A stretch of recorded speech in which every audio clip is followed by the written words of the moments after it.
Okay, I'm Keneth Oum. I'm a master's student at Drexel University, and I'm doing research on brain devices, specifically BCI, which means brain-computer interface. And currently, I worked on a past project under my undergraduate called Lazy Brains, and that specifically had to do with a device called the FNIR, and that was not EEG like this device that I'm holding in my head. But it's blood oxygenation, meaning it uses spectroscopy to detect how you're concentrating. So I've been doing a lot of research with that, and what I did was I actually leveraged the research I did with my undergrad and brought it into my graduate studies, and decided to try to figure out what could be a universal type of game design, what could be done for any BCI device, not just a specific FNIR or EEG, but for anything. And but how do you really find what is appealing gameplay for something that doesn't have any background in entertainment? It's just medical science. So the best way to do it is to work with researchers, because by working with researchers and using their protocols in your game design, you're not only helping their cases and getting realistic data from them, but they're helping you develop new types of gameplay that can be used in the field. So it's a reciprocal process, and that's the goal of my thesis, is to figure out what is best. And currently, I'm actually working with one of the people at biomedical engineering who's doing his PhD. We're actually using my single-player version of my game in his actual research in studies with people. But the game that I'm currently working on, something called Mind Tactics, as you see here, there's two modes to the game. There's single player, which is pretty much a type of capture the territory. You go to a spot, you stand there, you concentrate, and that can be done in multiple ways, but you concentrate and try to get to fly to the top. And when you get to the top, you capture it. And the goal is to get all three, and then you win the game. Now, in the background, there's lots and lots of data that's being logged, your concentration at every level, where you are, where the player is looking at, his orientation, when he gets into an event, like getting onto the flag, getting off on the flag, when he's staggered, and when distractions would go off and stuff like that, what different types of things would go off.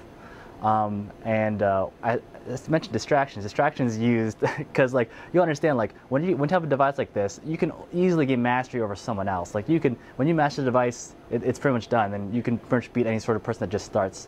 So we have something called distractions that throws people for a loop. They don't know really what's going on when a distraction goes off, and it can be either audio, visual. It could just be a lot of tomfoolery that goes on and is recorded, each with, of course, their own category and reason that they exist. And now that that's established, and I brought all this information from the PhD student, I bring it into something that's more accustomed to game design, which is more like competition. So I thought maybe we can use multiplayer. So I brought in multiplayer, and I used the same mechanics, but I just kind of converted them in a way that we're more accustomed to.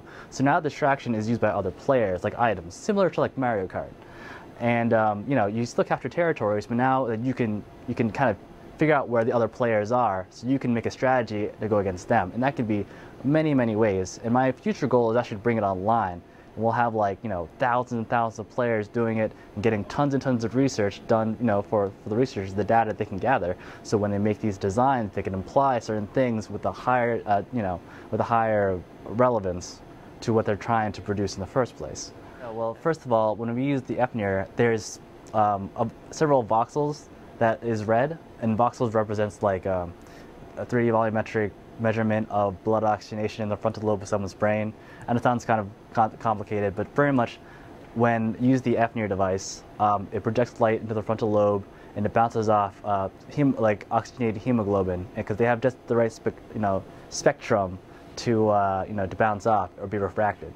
So that's how that's done. And so what we try to figure out, what is the most reliable voxel that exists? And we figure out voxel 6 is the most reliable, that just brings data. And it's still mysterious, but by doing more research on it, then we can always create more solid foundation for what it really does. And I looked at other devices like the EEG devices and tried to use something similar. And something similar to concentration is attention.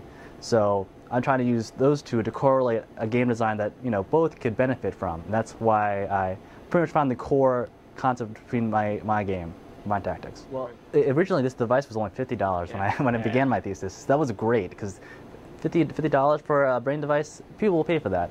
$200, the reason they did it was because it's a Bluetooth headset now.